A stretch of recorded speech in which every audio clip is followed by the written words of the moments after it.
All right, let's take a look at the inside of the actual mask. There's a couple of features you should be aware because it depends on the actual voltage and the actual welding. So there's a sensitivity functions up here.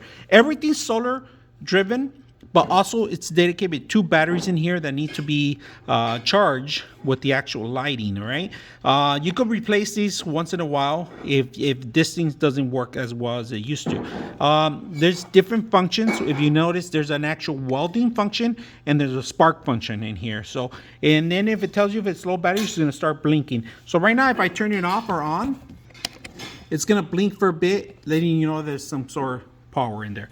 Now, if you guys can see, I'm gonna stand it up so you guys can see how powerful this thing is. All right, and all right, this is the best way I can show you guys how it works when it goes completely dark, when the actual spark goes. So if you guys can see, I'm gonna turn it on right now. So on a spark, and it goes completely dark, but then it goes back to normal. So as soon as the spark starts, it gets tint when the sparks start. In front of it, they give you a plastic, and this is a very cover in case you get burned or something happens to it. They give you additional ones, including with the actual cover, smaller for the other front one in case the plastic goes away. There's 2 films you got to remove, one in the internal one and one external one. Now the beautiful design of the actual welding mask gives you ability to actually flex to any size you want. You have to push down and twist in order to fit your head. All right, today we're going to try out this new welding helmet.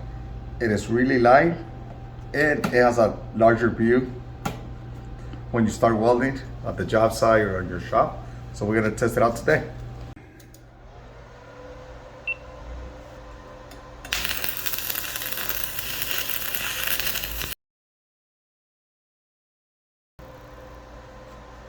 So the mask, when we start welding, as soon as you hit the first spark, it gets dark, and then right away it goes clear. It's very light, beautiful designs.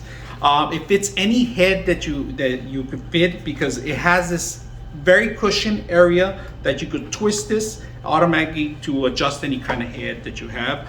Now, just be aware that to test it out prior to using it, because the batteries are very important. They do have a solar panel in front of it that it requires to charge the batteries and also to darken the front of the filter. So make sure you test that out first. But overall, it's a good buy. It's very light, true colors when it's not sparking. So I hope you guys enjoy the video.